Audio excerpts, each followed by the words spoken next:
2026ல Iran மேல நடந்த தாக்குதல்கள் திடீர்னு நடந்த ஒண்ணா இல்ல பல வருஷமா திட்டமிட்ட ஒண்ணா? இன்னைக்கு நாம யூனியன் ஆஃப் கன்சர்ன் சயின்டிஸ்ட்ஸ் வெளியிட்ட ஒரு முக்கியமான ரிப்போர்ட்ட பத்தி தான் பார்க்க போறோம். அமெரிக்கா மற்றும் இஸ்ரேலிய தாக்குதல்களுக்கு பின்னால இருக்கிற புவிசார் அரசியல இந்த அறிக்கை ரொம்ப ஆழமாவும் நடுநிலையாவும் அலசுது. இது வெறும் அன்றாட செய்தி கிடையாது. பல பத்தாண்டுகளா மத்திய கிழக்குல எப்படி ஒரு மாபெரும் போர்ச்சூழல் உருவாச்சு அப்படிங்கறத விளக்குற ஒரு விரிவான பதிவு. இந்த சிக்கலான புவிசார் அரசியல் நிலைமைய ஆசிரியர் 5 முக்கிய பகுதிகளா பிரிச்சிருக்கார். 2026 போர்ச்சூழல், அமெரிக்காவோட நீண்டகால தலையீடு, முன்கூட்டியே தாக்குதல் நடத்துறதும் சர்வதேச சட்டமும், அணுசக்தி விஷயத்துல இருக்கிற இரட்டை நிலைப்பாடு, அப்புறம் இதுக்கெல்லாம் என்னதான் நிரந்தர தீர்வு, இப்படி 5 விஷயங்களை நம்ம பார்க்க போறோம். சரி, நேரா விஷயத்துக்குள்ள போயிடலாமா? பகுதி 2026 போரின் பின்னணி. அதாவது இந்த ரிப்போர்ட் வர உடனடி காரணமா இருந்தது என்னன்னு பாப்போம். 2026 தாக்குதல்கள் எப்படி நடந்துச்சு? இது ரொம்ப முக்கியமான கேள்விங்க.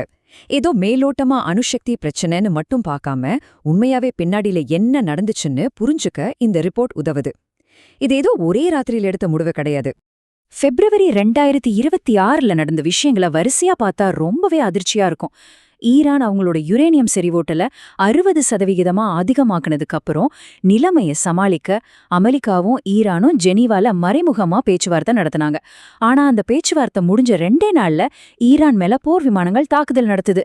ஒரு பக்கம் ராஜதந்திர பேச்சுவார்த்தை, இன்னொரு பக்கம் தாக்குதலுக்கு பிளான். இதுதான் அங்க நடந்திருக்கு. இங்கதான் ஒரு பெரிய முரண்பாடு இருக்கு.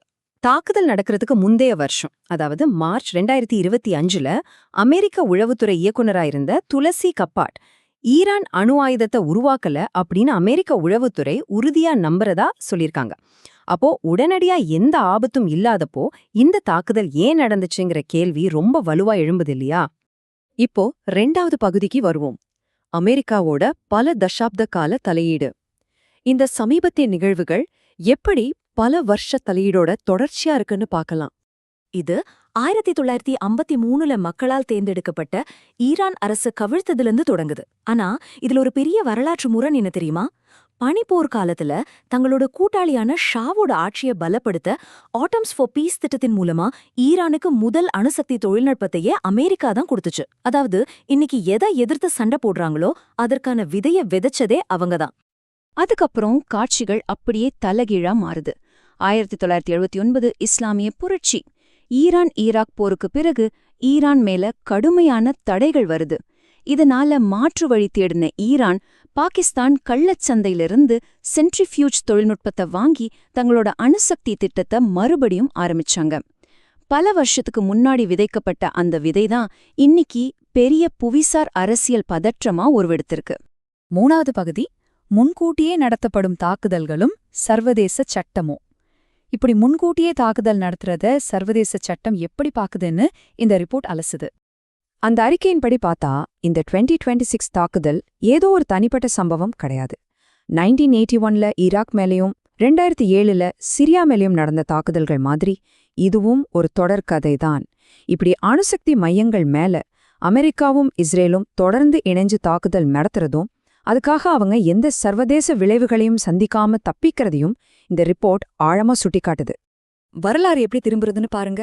2003ல ஈராக் மேல படையெடுக்க அதிபர் புஷ் எப்படி பேரழிவு ஆயுதங்கள் இருக்குன்னு ஒரு காரணத்தை சொன்னாரோ, அதே பாணியில தான் 2026ல அதிபர் ட்ரம்ப் ஈரான் மேல தாக்குதல் நடத்த அணு ஆயுத காரணம் அப்படின்னு ஒன்ன பயன்படுத்தினார்னு ஆசிரியர் நேரடியா ஒப்பிடுறாரு. ரெண்டுமே போரை நியாயப்படுத்த உருவாக்கப்பட்ட காரணங்கள் தான் அப்படின்னு அறிக்கை வாதிடுது. சர்வதேச சட்டத்தின்படி இது முற்றிலும் சட்டவிரோதமானதுங்கிறது தான் ஆசிரியரோட மிக வலுவான வாதம். உளவுத்துறையால உறுதிப்படுத்தப்பட்ட உடனடியான ஒரு அச்சுறுத்தல் இல்லாம இன்னொரு நாட்டோட அணுசக்தி மையங்களை தாக்குறது ஐக்கிய நாடுகள் சபையோட சட்டங்களுக்கு நேரடி எதிரானதுன்னு ரிப்போர்ட் திட்டவட்டமா சொல்லுது. 4வது பகுதி, அணுசக்தி விஷயத்துல இருக்கிற இரட்டை நிலைப்பாடு. மத்திய கிழக்கு நாடுகள் மத்தியில இந்த வெளிப்படையான இரட்டை நிலைப்பாடு எப்படி வேலை செய்யுதுன்னு பாப்போம். இஸ்ரேல் கிட்ட அணு ஆயுதங்கள் இருக்கிறது உலகத்துக்கே தெரிஞ்ச ரகசியம்லாம்.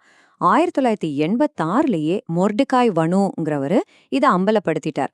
ஆனாலும் இஸ்ரேலோட திட்டம் இன்னைக்கு வரைக்கும் அதிகாரப்பூர்வமா ஏத்துக்கப்படாம எந்த கேள்வியும் இல்லாம தொடர்ந்துட்டு இருக்கு. ஆனா மறுபக்கம் ஈரானோட அணுசக்தி திட்டம் கடுமையான பொருளாதார தடைகளையும் நேரடி இராணுவ தாக்குதல்களையும் சந்திக்குது. இந்த முரண்பாட்டைத்தான் ரிப்போர்ட் ரொம்ப தெளிவா கோடிட்டு காட்டுது. இந்த இரட்டை நிலைப்பாடு வெறும் பேப்பர்ல இருக்கிற முரண்பாடு மட்டும் அல்ல, நிஜமான உலகப் போருக்கான ஒரு தொடக்க புள்ளி. அமெரிக்காவோட இந்த அணுகுமுறை மொத்த பிராந்தியத்தையுமே சீர்குலைக்குதுன்னு ஆசிரியர் வாதிடுறார். ஒரு நாட்டோட ஆட்சியே மாத்தணும்னு வெளிநாடுகள் நினைக்கும்போது, அந்த நாடுகள் தங்களை காப்பாத்திக்க வேற வழியில்லாம இன்னும் தீவிரமான ஆபத்தான வழிகளை தேடத்தான் செய்வாங்கன்னு அறிக்கை கடுமையா எச்சரிக்குது. இப்போ நாம கடைசி பகுதிக்கு வந்துட்டோம். பலதரப்பு தீர்வு. போருக்கு பதிலா நீண்டகால அமைதிக்கான ஒரு ராஜதந்திர தீர்வை ஆசிரியர் இங்க முன்வைக்கிறார். நீண்டகால பாதுகாப்புக்காக MEWDFZ, அதாவது மத்திய கிழக்கு பேரழிவு ஆயுதங்கள் அற்ற மண்டலம்ங்கிற திட்டத்தை திரும்பவும் கையில எடுக்கணும்னு அறிக்கை வலியுறுத்துது. இது ஏதோ நேத்து உருவாக்கப்பட்ட கற்பனை திட்டம் இல்லைங்க. 1974லயே பேசப்பட்டு 1995ல ஐக்கிய நாடுகள் சபையால தீர்மானமா ஏத்துக்கப்பட்ட ஒரு முழுமையான ஆயுத குறைப்பு திட்டம். முன்கூட்டியே ராணுவ தாக்குதல்களை நடத்துறது என்னைக்கும் நீண்டகால அமைதியை தராது.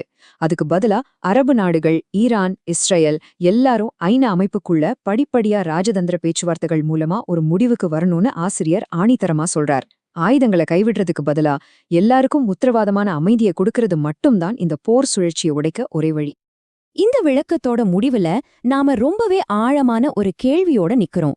தற்போதைய அமெரிக்க கொள்கைகள் மொத்த மத்திய கிழக்கையும் ஒரு புதிய மிக ஆபத்தான அணு ஆயுத பந்தயத்துக்குள்ள தள்ளுற அபாயத்துல இருக்குன்னு ஆசிரியர் எச்சரிக்கிறார். சோ மத்திய கிழக்கு நாடுகள் பலதரப்பு ராஜதந்திர அமைதியை தேர்ந்தெடுக்குமா, இல்ல ஈரான், சவுதி அரேபியான் ஒரு பெரிய அணு ஆயுத போட்டியை நோக்கி நகருமா? இந்த கேள்வி கண்டிப்பா நம்ம ஒவ்வொருத்தரும் யோசிக்க வேண்டிய ஒண்ணு.